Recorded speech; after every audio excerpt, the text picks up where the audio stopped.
শেখ হাসিনা একেবারে বিশ্ববিজয়ী জুলিয়াস সিজারের মতো, আলেকজান্ডারের মতো ঝড়ের গতিতে উল্কাপিণ্ড হয়ে সুনামি হয়ে বাংলাদেশে ঢুকবেন। তারপর ওই যে পুঁথির মতো, পুঁথিতে যেভাবে আছে যে মহাবীর অমুক কাতারে কাতারে শূন্য কচু কাচড়া করেছে, সেইভাবে শেখ হাসিনা এসে যেহেতু আওয়ামী লীগ বিরোধী যারা লোকজন রয়েছে তাদের সবাইকে তিনি কচু কাটা করবেন, সবাইকে ডলা দিবেন, সবার উপর বুলডোজার চালিয়ে দেবেন। বাংলাদেশে যে সমস্ত মানুষ গত 2 বছর আওয়ামী লীগের লোকদেরকে নির্যাতন করেছে, জুলুম করেছে, মামলা দিয়েছে, মোকদ্দমা দিয়েছে, ঘর বাড়ি লুট করেছে, তাদের সবাইকে এমন প্রতিশোধ শেখ হাসিনা নেবেন, সেই প্রতিশোধের দৃশ্য দেখে আওয়ামী লীগের লোকজন জোরে জোরে বলে উঠবে, জয় বাংলা, জয় বঙ্গবন্ধু। আওয়ামী লীগের রাজনৈতিকভাবে নিপাত হয়েছে, নির্মূল হয়েছে, দাফন হয়ে গেছে দিল্লিতে। এরকম একটি নৃশংস হত্যাকাণ্ডের পরে, গণহত্যার পরে আজও পর্যন্ত সেই গণহত্যাকারী শেখ হাসিনার কোন রকমের অনুশোচনা নাই। তারা জুলাই যোদ্ধাদেরকে অপরাধী হিসেবে তকমা দিচ্ছে। বাংলাদেশের এই গণ অভ্যুত্থানকে তারা বলছে একটা জঙ্গি তকমা দিচ্ছে। বাংলাদেশে নাকি জঙ্গিবাদের মধ্য দিয়ে তাদের রাষ্ট্র ক্ষমতা ছিনিয়ে নেওয়া হয়েছে। এর চাইতে লজ্জাস করার কিছু নেই।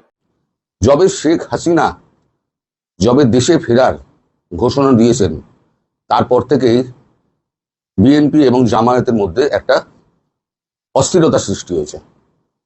কারণ তারা জানে, বিশেষ করে জামায়াত জানে, যে যদি শেখ হাসিনা দেশে ফিরে আসেন এবং যেভাবেই হোক তিনি তো নির্বাচিত হবেন, তাহলে তাদের রক্ষে নেই।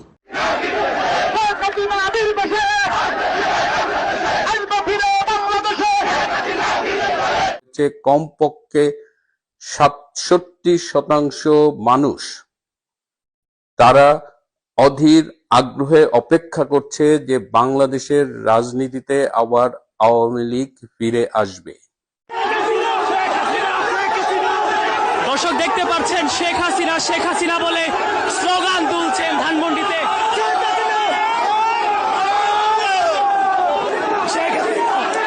কারণ আওয়ামী লীগ তো এখন আবার রিসার্জেন্ট হচ্ছে, শেখ হাসিনা আসবেন বাংলাদেশে, তাকে মেরে ফেলার জন্য জঙ্গি লাগবে না? অনেক জঙ্গি লাগবে। বর্তমানে বাংলাদেশে যে পরিমাণ চরমপন্থী আছে, এটা তো সারা পৃথিবীকে, আমি আবার বলছি, সারা পৃথিবীকে ডিস্টাবিলাইজ করার জন্য যথেষ্ট, শুধু বাংলাদেশ না।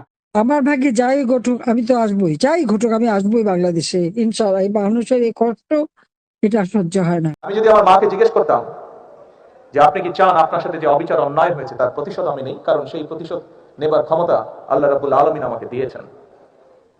আমার মায়ের সন্তান হিসাবে আমি নিশ্চিত আমার মা আমাকে বলতেন, তোমার দায়িত্ব দেশের সকলকে ঐক্যবদ্ধ করে সামনে এগিয়ে যাও। প্রথমেই যে ভিডিও ক্লিপগুলো দেখেছেন, সেই ক্লিপগুলো দেখেই বুঝতে পেরেছেন আজকের ভিডিওটি কতটা গুরুত্বপূর্ণ হতে যাচ্ছে এবং কোন বিষয়ের দিকে ইঙ্গিত করছে। তাই আজকের ভিডিওটি দেখলে বাংলাদেশের রাজনৈতিক সর্বশেষ পরিস্থিতি সম্পর্কে খুবই গুরুত্বপূর্ণ কিছু তথ্য পেয়ে যাবেন। ধৈর্য ধরে সম্পূর্ণ ভিডিওটি দেখার অনুরোধ রইল। তার আগে ছোট করে একটি অনুরোধ, আপনারা যদি এই ধরনের রাজনৈতিক ভিডিওগুলো দেখতে পছন্দ করে থাকেন, অবশ্যই চ্যানেলটি সাবস্ক্রাইব করে পরবর্তী ভিডিওটি সবার আগে পাওয়ার জন্য বেল আইকনটি অল করে দিবেন। চলুন দর্শক, কথা না বাড়িয়ে একটি লাইক দিয়ে একে একে সেই ভিডিওগুলো দেখে আসি। অনুযায়ী যে তথ্য প্রধানমন্ত্রীর সামনে উপস্থাপন করা হয়েছে, তাতে বলা হয়েছে কমপক্ষে 67% মানুষ তারা অধীর আগ্রহে অপেক্ষা করছে যে বাংলাদেশের রাজনীতিতে আবার আওয়ামী লীগ ফিরে আসবে। আওয়ামী লীগের জন্য সাধারণ মানুষের ভেতরে একটা আগ্রহ এখন একদম সেটা অপেক্ষায় পরিণত হয়েছে এবং মানুষ চাইছে যে আওয়ামী লীগ রাজনীতিতে এই মুহূর্তে ফিরে আসুক। এই পিলে চমকানো তথ্যে সরকারের নীতি নির্ধারকদের মধ্যে এক ধরনের আলোচনা হয়েছে এবং আপনারা রিসেন্টলি খেয়াল করেছেন যে আওয়ামী লীগের উপরে সরকারি প্রশাসন যন্ত্রের নির্যাতন কিন্তু বিগত দিনের চেয়ে অনেক বেড়ে গিয়েছিল। বিএনপির কিছু নীতি নির্ধারক মনে করেছিলেন যে নির্যাতনের মধ্য দিয়ে আওয়ামী লীগ এবং তাদের যে সমর্থক রয়েছে তাদের সবাইকে দাবিয়ে রাখা যাবে, কিন্তু সময়ের সাথে সাথে প্রমাণিত হয়েছে এর ফলে আওয়ামী লীগকে তো দাবানো যায়নি, বরং প্রতিদিন আওয়ামী লীগ, ছাত্রলীগ, যুবলীগ, স্বেচ্ছাসেবক লীগ এবং অন্যান্য যারা অঙ্গ সংগঠন এবং ভ্রাতৃপ্রতিম সংগঠন রয়েছেন তাদের মিছিল কিন্তু দীর্ঘতর হচ্ছে এবং মানুষ আওয়ামী লীগের প্রতি আগের যে কোনো সময়ের চাইতে অনেক বেশি সহানুভূতিশীল। এবং জননেত্রী শেখ হাসিনা 1981 সালের 17ই মে বাংলাদেশে আওয়ামী লীগের সভানেত্রী হিসেবে ফিরে আসার পর থেকেই আজ অবধি আবার মনে হয় যে সেই 81 সালের 17ই মের ওই পরপর সময়টা বাদ দিলে আজকে মানুষের কাছে গ্রহণযোগ্যতা এবং জনপ্রিয়তার শীর্ষে শেখ হাসিনা অবস্থান করছেন। তো মানুষ আওয়ামী লীগকে ফিরে চায়, এর পাশাপাশি মানুষ শেখ হাসিনাকেও ফিরে পেতে চায়। বাংলাদেশ এমন একটা ফেইল্ড স্টেট হবার দিকে যাচ্ছে, এমন একটা মিস গভর্নেন্স হচ্ছে যে মানুষ এখন প্রতিটি পদে পদে শেখ হাসিনার অভাব অনুভব করছে, এবং তারাই বলছে যে শেখ হাসিনার আমলে কোনটা ভালো ছিল, কোনটা কেমন ছিল, এবং বর্তমান আমলে কি অবস্থা। তো এই রিপোর্টটা পাওয়ার পরে সরকারি মহল থেকে এখন মনে করা হচ্ছে যে আওয়ামী লীগের উপরে এইভাবে হার্ড লাইনে গিয়ে সরকার আসলে কিছু অর্জন করছে না, বরং সরকার অনেক কিছু লস করছে। মানুষের কাছে আওয়ামী লীগের জনপ্রিয়তা ও গ্রহণযোগ্যতা বাড়ছে। সরকারের কোন নীতি নির্ধারক পরামর্শ দিয়েছেন যে সরকারের উচিত হবে আওয়ামী লীগ এবং তার কর্মী সমর্থকদের উপরে হার্ড লাইনে না গিয়ে বরং সফট লাইনে যাওয়া। তো আগামী দিনই বলে দেবে যে আসলে কোন পথে সরকার যাচ্ছে। কারণ বিএনপির মধ্যে কিন্তু অনেকগুলো উপদল আছে। এখন আবার লন্ডন গ্রুপ খুব শক্তিশালী শোনা যায়। এই লন্ডন গ্রুপ আবার আবার গণমাধ্যমে এসেছে যে সিন্ডিকেট করে চাঁদাবাজি হচ্ছে, মানে বিভিন্ন ইস্যুতে সিন্ডিকেট করা হচ্ছে, এবং লুটপাট চাঁদাবাজি সবকিছুতেই বিএনপির এই সিন্ডিকেটিজম চলছে।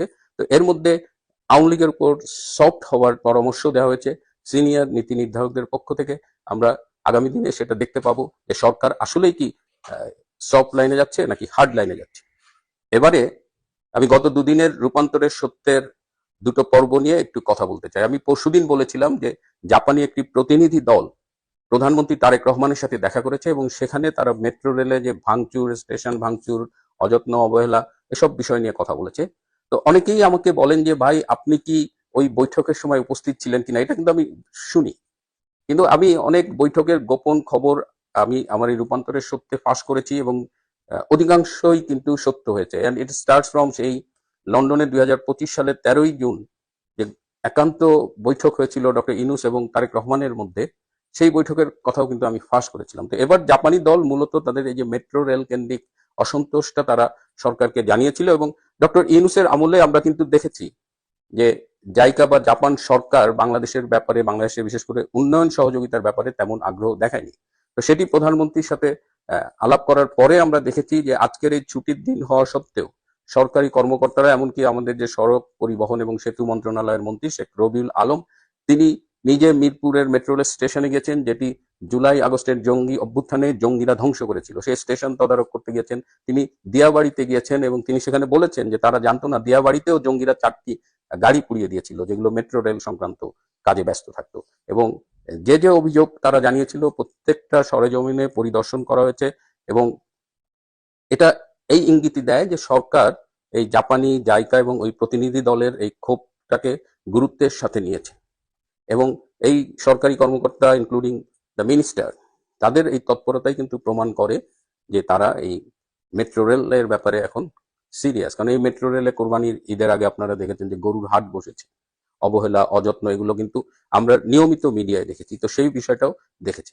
আরেকটি বিষয় যেটা গতকাল আমি বলেছিলাম যে আরাকান আর্মির যিনি প্রধান, তিনি গুলিবিদ্ধ হয়ে চট্টগ্রামে কঠোর গোপনীয়তার মধ্যে একটি হাসপাতালে চিকিৎসা নিচ্ছেন। আমার একটা দুঃখ যে আমি নিজে মিডিয়ার লোক ছিলাম না, মিডিয়ার সাথে আমার সবসময় একটা ভালো সম্পর্ক ছিল, কিন্তু আজকে বাংলাদেশের মিডিয়াটা কোথায় নেমেছে?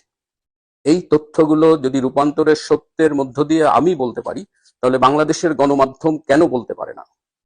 কেন তারা বলতে পারেনি যে আরাকান আর্মির চিফ গুলিবিদ্ধ হয়ে চট্টগ্রামে চিকিৎসা নিচ্ছেন? অথচ আমি বলেছি গতকাল, আজকে থাইল্যান্ড এবং মিয়ানমারের অধিকাংশ গণমাধ্যমে এটি অন্যতম প্রধান শিরোনাম হয়েছে যে আরাকান আর্মির চিফ গুলিবিদ্ধ হয়ে বর্তমানে বাংলাদেশে চিকিৎসা গ্রহণ করছে। এবং আপনারা দেখেছেন, আমি বলেছি আমি ইউটিউবে সেই ভিডিও ফুটেজ দেখাতে পারি না, কারণ ইউটিউবের গাইডলাইনের সাথে সাংঘর্ষিক হয়ে যায়, যে টেকনাফ সীমান্তের ওপারে রাখাইন রাজ্যে মিয়ানমার সরকার কিভাবে বোম্বিং করেছে, এবং সেই বোম্বিং এ গতকাল আমি বলেছি যে 9 জন জঙ্গি মারা গেছে এবং অসংখ্য আহত হয়েছে। এই যখন কথা হচ্ছে, তখন গতকাল রাতে নাইক্ষ্যংছড়ি সীমান্তে আবারও স্থল মাইন বিস্ফোরণ হয়েছে। আমাদের এই পার্বত্য চট্টগ্রামের সীমান্ত এলাকায় দেখা যাচ্ছে যে বেশ কিছু স্থল মাইন পুঁতে রাখা হয়েছে। এটা কারা পুঁতে রাখে, কখন পুঁতে রাখে, এবং এটা বিস্ফোরণ হওয়ার ফলে একজন সাধারণ কৃষক গতকাল মারা গেছে। তো পাহাড় তো এমনিই অশান্ত, কুকিচি ন্যাশনাল ফ্রন্টের সাথে সরকারি বাহিনীর সংঘর্ষ চলছে। আমি গতকাল বলছিলাম কুকিচি ন্যাশনাল ফ্রন্ট দাবি করেছে যে তাদের এই সংঘর্ষে বাংলাদেশের 4 জন সেনা সদস্য নিহত হয়েছে, যদিও বাংলাদেশ আর্মির ফেসবুক পেজে তারা বলছে যে এই সংবাদটি গুজব। আমি দুটো তথ্যই আপনাদের কাছে জানিয়ে দিলাম। এবং আমি একটা জিনিস বলি যে আমি রূপান্তরের সত্যের ব্যাপারে আমি সিনসিয়ারলি চেষ্টা করি সত্যটা আপনাদের বলার, এবং রূপান্তরের সত্যে এমন কিছু আমি বলি যেটা প্রথমবারের মতো আমরাই বলি, তারপর এখান থেকে অনেকেই এটা তাদের মতো করে বলেন। রূপান্তরের সত্যকে তারা মেনশন করে না, এটা নিয়ে আমার কোনো মানে আপত্তি নাই, দুঃখ নাই। সত্যটা সবার কাছে যাক, সূত্রটা মেনশন হোক বা না হোক। এবং আমি আশা করি বাংলাদেশের গণমাধ্যম যেন ওই মতি এবং মাহফুজের মতো নতজানু না হয়, কেউ কেউ অন্তত মেরুদণ্ড সোজা করে দাঁড়াক। প্রিয় বন্ধুরা, আজ এ পর্যন্তই। ভালো থাকবেন, সুস্থ থাকবেন, তার চেয়েও জরুরি হলো নিরাপদে থাকবেন। নমস্কার, আমি তরুণ ঘোষ। প্রথমেই আপনাদের জানাই যে দীর্ঘদিন ধরে একটা প্ল্যান চলছিল পাকিস্তান এবং বাংলাদেশের মধ্যে। যবে শেখ হাসিনা দেশে ফেরার ঘোষণা দিয়েছেন, তারপর থেকেই বিএনপি এবং জামায়াতের মধ্যে একটা অস্থিরতা সৃষ্টি হয়েছে। কারণ তারা জানে, বিশেষ করে জামায়াত জানে, যে যদি শেখ হাসিনা দেশে ফিরে আসেন এবং যেভাবেই হোক তিনি তো নির্বাচিত হবেন, তাহলে তাদের রক্ষে নেই। ফলে তাদের এখন কি করতে হবে? তাদের বাঁচতে হলে এমন একটা কিছু করতে হবে যেখানে সাপও মরে, লাঠিও না ভাঙে। ফলে তারা পাকিস্তানের সঙ্গে গোপনে যোগাযোগ করে। পাকিস্তান এমনি সবসময় ভারতের সঙ্গে তো লেগে আছেই, সবসময় যুদ্ধংদেহী ভাব, মানে একবার মার খেয়ে শিক্ষা হয়নি, আধমরা করে ছেড়ে দিয়েছিল। মিলিটারি ইন্টেলিজেন্স থেকে কয়েকদিন আগেই আমি খবরটা পেয়েছিলাম, কিন্তু তখন খবরটা প্রকাশ করার অনুমতি পাইনি। গতকালকে আমি সারাদিন আপনার ওই এতে থাকায়, ফোর্ট উইলিয়ামে থাকায় আমি কোনো ভিডিও আপলোড করতে পারিনি, শুধু এই খবরটি জোগাড় করার জন্য। তো খবর যা পাওয়া গেল MII থেকে, মিলিটারি ইন্টেলিজেন্স অফ ইন্ডিয়া, যে খবরটা পাওয়া গেল, সেই খবরটাকে পুষ্টিকরণ করেছে, আরো শিওর করেছে আমাদের রাশিয়ার এজেন্সি। এবং রাশিয়া চীনের সঙ্গে কথা হয়েছে, চীন বলেছে আমি এর মধ্যে ঢুকবো না। রয়ে গেল কি? তাহলে রয়ে গেল তার্কি হয়তো পাকিস্তানকে সাহায্য করবে। ইতিমধ্যে পাকিস্তান কিছু অস্ত্রশস্ত্র জোগাড় করেছে। এই যে 3 বিলিয়ন লোন পেল না, এর থেকে ইন্টারন্যাশনাল মনিটারি ফান্ড থেকে, সেখান দিয়ে কিছু টাকা নিয়ে তারা প্রচুর অস্ত্রশস্ত্র কিনেছে। এই যে কখনো বলছে হাত কেটে নেবো, কখনো বলছে বিলাবেল ভুট্টো বলছে পরমাণু বোমা মেরে দেবো, এগুলো হচ্ছে যুদ্ধের আগের হুঙ্কার। আগের বারে যুদ্ধে 2024-এ পাহেলগাঁওয়ের যুদ্ধের আগে এইরকম হুঙ্কার টুঙ্কার দিয়েছিল। এবারে কাজটা অনেক সহজ হয়ে গিয়েছে, যেহেতু পূর্ব পাকিস্তানের সঙ্গে, পশ্চিম পাকিস্তানের সঙ্গে নিবিড় যোগাযোগ স্থাপন করে চলেছে। এবং জামায়াত বিএনপির সঙ্গে কথা বলে তারা বলেছে তাদের সমস্ত জায়গা এবং তাদের যে সমস্ত জায়গাগুলো লাগবে তার ব্যবস্থা করে দেবে। পরিবর্তে পাকিস্তান চেয়েছে যে তাদের এখানে স্থায়ী ক্যান্টনমেন্ট গড়তে দেওয়ার অনুমতি দিতে হবে। সবকিছুতে দেওয়া নেওয়ার সম্পর্ক থাকে। পাকিস্তান চেয়েছে বাংলাদেশে বেশ কয়েকটা ক্যান্টনমেন্ট করবে। জামায়াতও রাজি হয়েছে। বিএনপি একটু মানে গড়িমসি করলেও জামায়াতের চাপের কাছে বিএনপি নত হয়েছে এবং এটা করেছে, স্বীকার করে নিয়েছে যে যদি এখানে 2-3টে যদি ক্যান্টনমেন্ট করতে চায়, একটা হচ্ছে সীমান্তবর্তী অঞ্চল এই মালদা মুর্শিদাবাদের দিকে, একটা হচ্ছে 7 সিস্টার, আর একটা হচ্ছে আপনার ওই এর দিকে, কি বলে জায়গাটা আমি ভুলে গেলাম, কিষেনগঞ্জের দিকে। 3টে জায়গায় তারা 3টে ক্যান্টনমেন্ট করতে চায়। তো এখন এটা যখন ভারতবর্ষের কানে এসছে, ভারতবর্ষ তখন বুঝে গেছে যে এই শেখ হাসিনাকে নিয়ে কূটনৈতিকভাবে ভারতবর্ষ যেরকম এগোচ্ছিল, এখন আর কূটনৈতিকভাবে এগোনো যাবে না। এবং বাংলাদেশের ওপরে যে আঘাতটা ভারত হানতে চায়নি, এখন সেটা অবশ্যম্ভাবী হয়ে গিয়েছে। বাংলাদেশের জামায়াত এবং বিএনপি এরা দুজনে মিলে মানে যত জায়গা জমি দেওয়ার ব্যাপারে এবং সাহায্য করার ব্যাপারে এরা যে কথাবার্তা বলতে এসছে, সেখানে তারা হ্যাঁ করেছে। কিছুদিন আগে আপনাদের মনে আছে জাহিদুর রহমান, তিনি কলকাতায় এসেছিলেন। কলকাতায় এসে তার একটা কি প্রোগ্রাম ছিল, কি একটা ওই জায়গা, প্রোগ্রামটার নাম ভুলে গিয়েছি আমি, তাকে ঢুকতে দেওয়া হয়নি। কারণ তিনি প্রোগ্রামটা অ্যাটেন্ড করে তিনি কিছু লোকের সঙ্গে দেখা করার প্ল্যান করেছিলেন। তার ওই যে ভিজিটটা ছিল এখানে পাকিস্তানের যে অ্যাসেট আছে সেই অ্যাসেটদের সঙ্গে কথা বলা, সেটা ভারতবর্ষ বুঝতে পারে এবং ভারতবর্ষ তাকে ঢুকতে দেয়নি। এবং আপনারা প্রশ্ন করতে পারেন, প্রশ্নটা আমিও করেছিলাম, যে পাকিস্তানকে একসঙ্গে বেড়ে একেবারে শেষ করে দেওয়া হলো না কেন? এটা নিয়ে আমারও প্রচুর মানে ভেতরে ভেতরে রাগ ছিল, যে যখন ধরলো তখন আবার একেবারে সাপের মাথা কাটলো না কেন? উত্তরটা হচ্ছে, ভারতবর্ষ এমন একটা দেশ রাখতে চায় যে দেশটার ওপরেতে তার তৈরি অস্ত্র এগুলো পরীক্ষা করতে চায়। পাকিস্তান হলো দ্য বেস্ট, একই শত্রু বলে সারা পৃথিবীতে পরিচিত আছে। তারপরেতে পাকিস্তানের অস্ত্রশস্ত্র যা ব্যবহার করেছে ভারতবর্ষ একটাও ভারতবর্ষ ঢুকতে দেয়নি, আকাশ থেকে সব আটকে দিয়েছে। এখন এবার আবার নতুন কিছু অস্ত্রশস্ত্র আবার তৈরি হয়েছে, যেগুলো এই গত 2 বছরের মধ্যে যেগুলো লাস্ট স্টেজে ছিল সেগুলো শেষ হয়ে এসছে, সেগুলো এখন পরীক্ষার প্রয়োজন হয়ে গেছে। তা পরীক্ষা করতে গেলে একটা মানে প্রচন্ড রকম যুদ্ধ চাই, সেই যুদ্ধে কয়েক বিলিয়ন হয়তো খরচা হবে, কিন্তু ভারতের অস্ত্র বিক্রির মার্কেট অপারেশন সিঁদুর 1 এর পর যেভাবে বেড়েছে 6% থেকে 56%, এখন তো সবাই তো আপনার ব্রহ্মোস চাইছে, পিনাকা চাইছে। আর একবার যদি ইউএই পিনাকা আর ব্রহ্মোস নিয়ে নেয় তাহলে দেখবেন সব কিন্তু আপনার ওই ওআইসির দেশগুলো সব কিন্তু ভারতবর্ষের অস্ত্র কিনবে, আর এদের প্রচুর টাকা, আর ভারতবর্ষ প্রচুর বানিয়ে রেখে দিয়েছে, চাইলেই দিয়ে দিতে পারবে। তো অস্ত্রের ভান্ডার যেমন সমৃদ্ধ হচ্ছে, তেমনি অস্ত্র ব্যবসা যেটা আমেরিকা করে থাকে, যে অস্ত্র বিক্রি করো, সেটাও করে যাচ্ছে।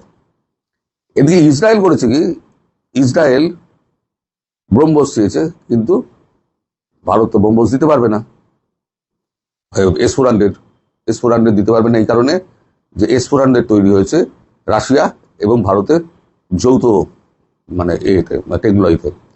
এবং সেখানে একটা জায়গায় বলা আছে, একটা চুক্তিতে একটা জায়গায়, যে কোথাও দিতে গেলে রাশিয়ার অনুমতি চাই। তাহলে S-400 দেওয়া যাবে না, তাহলে S-400 এর বিকল্প কিছু একটা তৈরি করতে হবে। তখন থেকে ভাবনা চিন্তা শুরু হয়ে যায় কি করে একটা S-400 একটা বিকল্প তৈরি করা যায়। আর আমরা ইসরায়েলকে বরাবর, আমাদের সঙ্গে ইসরায়েলের বরাবর একটা ভালো রকম সম্পর্ক রয়েছে, আমাদের যেমন ইরান বন্ধু, ইসরায়েলও বন্ধু।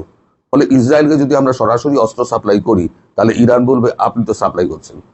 উল্টো কি করা হয়েছে, এখানে প্ল্যান করা হয়েছে যে ইসরায়েল এখানে টেকনোলজি দেবে, ভারতবর্ষ অস্ত্র তৈরি করবে, একটা জয়েন্ট ভেঞ্চার হবে। যে জয়েন্ট ভেঞ্চার হয় সেই জয়েন্ট ভেঞ্চারের একটা অংশ তাহলে ইসরায়েল পাবে। তখন তো ইরান বলতে পারবে না আমার ওই কোম্পানিতে জয়েন্ট ভেঞ্চার আছে, ওখান থেকে আমি আমার অংশের অস্ত্র নিয়েছি, তাহলে পরে কিছু বলতে পারবে না। এখন সেইটা করে এখন নতুন টেকনোলজিতে আবার অস্ত্র তৈরি করার একটা কারখানা হচ্ছে, সেটা হচ্ছে গুরুগ্রামে, আমাদের নয়ডার গুরুগ্রামে, ওটা উত্তরপ্রদেশের মধ্যে পড়ে, কিন্তু এনসিআর এর মধ্যে, দিল্লি এনসিআর এর মধ্যে আছে। বিভিন্ন ধরনের ঘটনা ঘটছে। এই যে 12টা ওভারহেড লাগানো হলো সাবমেরিন এবং এতে বিভিন্ন যুদ্ধ জাহাজে, এখন ভারতবর্ষে কি আছে, ভারতবর্ষে আকাশ, জলপথ, জলের নিচে এবং মাটির ওপরে চারদিকে সুরক্ষিত। এবং শেষ খবর যেটা আমি পেলাম, পুরো ভারতবর্ষে আকাশ তীর দিয়ে মুড়ে দেওয়া হয়েছে, গত সপ্তাহের মধ্যে কাজ শেষ হয়ে গেছে। কারণ পাকিস্তান যে কোনো মুহূর্তে অ্যাটাকটা করবে, এবং সেক্ষেত্রে পূর্ব এবং পশ্চিম দুটো জায়গা থেকেই অ্যাটাকটা হবে আশা করা, মানে মনে করছে ভারতবর্ষ পূর্ব ও পশ্চিম একসঙ্গে অ্যাটাক করবে। কারণ ওরা বরাবরই বলে আসছে আমরা পূর্ব দিক দিয়ে অ্যাটাক করবো, কারণ পূর্ব দিক দিয়ে অ্যাটাক করলে পরে খুব সহজ অ্যাটাক করা। যার জন্য আমি SSBর কথা বলেছিলাম না, 4 ব্যাটালিয়ান গেছিল, তার মধ্যে 2 ব্যাটালিয়ান SSB আছে। SSBকে তখন ওই কারণে পাঠানো হয়েছিল, তখন আমি কারণ জানতাম না, শুধু পাঠানো হয়েছে এইটুকু বলেছিলাম। এখন কারণটা জানতে পারলাম, যেটা হচ্ছে এই কারণ, যে কোনো মুহূর্তে হয়তো অ্যাটাক হতে পারে।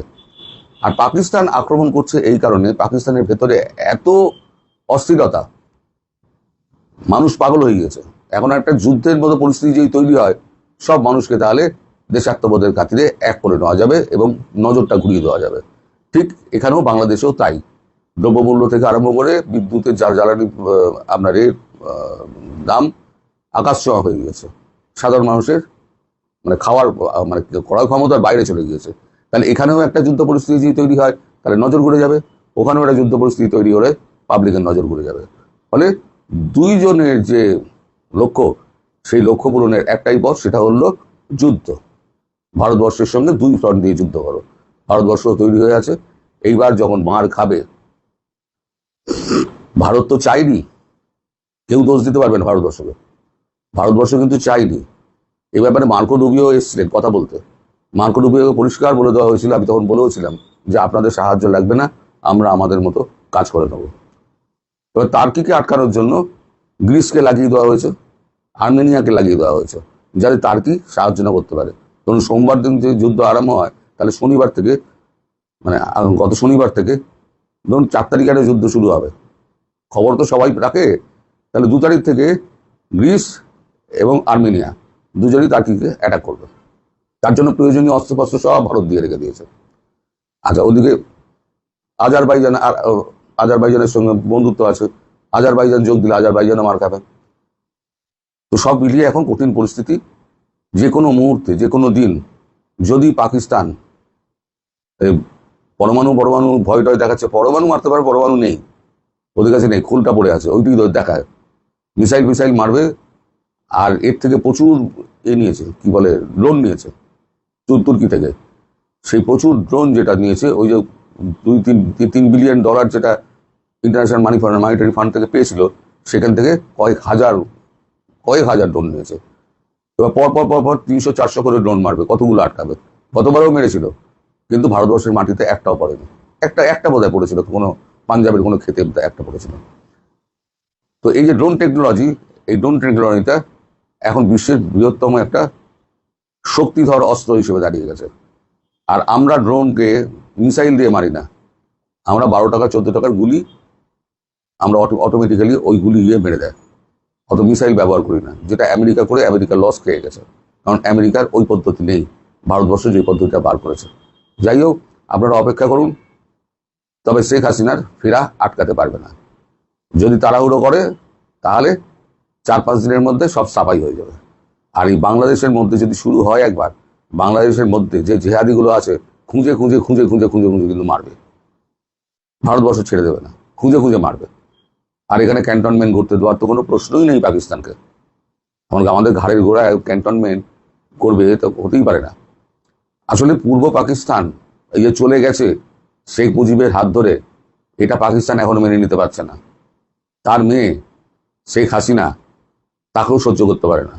সে গদিতে বসে আবার পাকিস্তানের সঙ্গে মানে ঝগড়া করবে বা পাকিস্তানকে সাহায্য করবে না, এটা পাকিস্তান মেনে নিতে পারে না। ফলে পাকিস্তান ধীরে ধীরে বাংলাদেশে ঢোকার চেষ্টা করছে। আজকে ক্যান্টনমেন্টের কথা বলছে, কালকে পুরো ফৌজ নিয়ে আসবে। তারপরে দেখবেন বাংলাদেশের সেনাদের ট্রেনিং দিচ্ছে।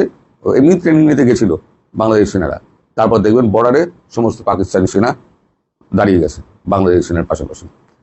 সেই সুযোগ ভারতবর্ষ দেবে না। ফলে যখন মার হবে, তখন কিন্তু ম্যাক্সিমাম লেভেলে মার হবে। আর সেটা দিনক্ষণ ঠিক করে হবে না, খুব তাড়াতাড়ি হবে। এই খবর গতকাল আমি সারাদিন ধরে কালেক্ট করেছি, কালকে কোনো ভিডিও আপলোড করতে পারিনি, তার জন্য দুঃখিত।